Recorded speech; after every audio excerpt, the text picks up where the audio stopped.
Saludos cordiales, Rodil Bellido Flores. Así es nuestra cultura de Yoquiasca. Los que valoramos nuestra cultura, siempre recordaremos a nuestra santa tierra.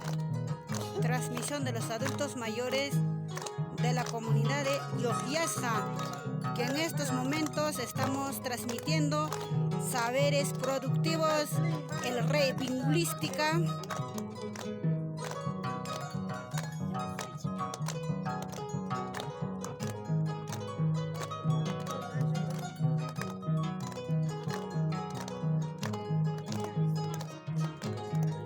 Paquicha, kaita apachis hasta Lima, ma.